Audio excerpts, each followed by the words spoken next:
জেলায় জেলায় সংকট সমস্যা তা থেকে উত্তরণের চ্যালেঞ্জ আর সম্ভাবনার কথা তুলে ধরতে চলছে ডিবিসি এক্সপ্রেস। বিশেষ এই আয়োজনে মতামত থাকছে তৃণমূল থেকে শুরু করে নীতি নির্ধারকদের। ডিবিসি এক্সপ্রেস আজ সারাদিন আছে যশোর জেলায়। সিএসআরএম ডিবিসি নিউজ এক্সপ্রেস আর সারাদিন আছি যশোর জেলায়। এই জেলার আমরা এখন যে জায়গায় আছি সেটি যশোর ঝিনাইদহ মহাসড়ক এবং এই সড়কটি দিয়ে উত্তরের একটি মূল যাতায়াতের রাস্তা এটি, কিন্তু দীর্ঘ সময় ধরে এই রাস্তাটি ভাঙাচোরা অবস্থায় রয়েছে। আমরা এখানে এমন কয়েকজন মানুষ আছেন যারা এলাকাবাসী এবং কয়েকজন আছেন যারা গাড়ি চালিয়ে এই রাস্তায় যাতায়াত করেন। আপনি তো একজন গাড়ির ড্রাইভার, এই রাস্তায় যাতায়াত করেন, কি পরিস্থিতি একটু বলবেন? খুবই ভয়াবহ অবস্থা, রাস্তায় গাড়ি নষ্ট হয়ে যায়, আমরা খুবই কষ্ট করে যাই, খুবই একটা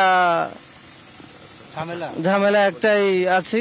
ঠিক আছে, এটি সরকারের কাছে দাবি একটাই যে রাস্তাটা নির্মাণ হয়ে গেলে খুবই খুশি হতাম।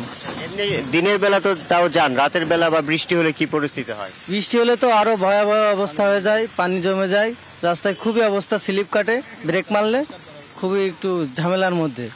আমরা শুনছিলাম আসলে এই রাস্তাটি একটি প্রধান সড়ক এবং এটা দিয়ে যাতায়াত করতে হয় বাধ্যতামূলক অনেকটা, কিন্তু এটির সংস্কার হচ্ছে না দীর্ঘ সময়। এইখানে আমাদের সাথে আরো কয়েকজন এলাকাবাসী আছেন, মানে আপনারাও তো এই রাস্তায় যাতায়াত করেন, কি পরিস্থিতি? অনেক মনে করেন যে অনেক সমস্যা হয়, আমরা যাতায়াত করতে পারি না ঠিক করে। আমরা যখন কলেজ ড্রেস পরে আসি তখন সাইড থেকে গাড়ি গেলে পানি থাকলে মনে করেন যে আমাদের গায়ে লাগে, কলেজ ড্রেসটা তো নষ্ট হয়ে যায়। আমরা চাই যত তাড়াতাড়ি সম্ভব রাস্তাটা ঠিক হোক। আপনাকে অনেক ধন্যবাদ। আমরা দেখছিলাম যে আসলে রাস্তাটা খুবই গুরুত্বপূর্ণ বিষয় হয়ে দাঁড়িয়েছে। আমরা আরো একজনের সাথে একটু কথা বলতে চাই। একটু বলবেন যে আপনার কোনো সমস্যা হয় কিনা এই রাস্তাটার কারণে? জি, কলেজ আসার সময় আসলে অনেক সমস্যা ফেস করতে হয়, গাড়িগুলো চালাতেও অনেক সমস্যা হয়, অ্যাক্সিডেন্ট হয়, এখানে প্রচুর পরিমাণ অ্যাক্সিডেন্ট হয় শুনে দেখেন মানুষের কাছে। আর হলো রাস্তাটা, আমাদের একটাই দাবি, রাস্তাটা সংস্কার করতে চাই আর কি।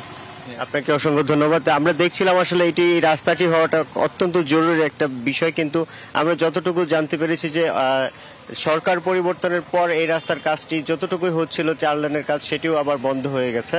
তো আমরাও এই বিষয়ে প্রশাসক মহোদয়, এই জেলার যে কর্তৃপক্ষ, তাদের সাথেও কথা বলার চেষ্টা করব। তো সিএসআরএম ডিবিসি নিউজ এক্সপ্রেস আজ সারাদিন ছিল যশোর জেলায়। পরবর্তী সংবাদে আবারও দেখা হবে।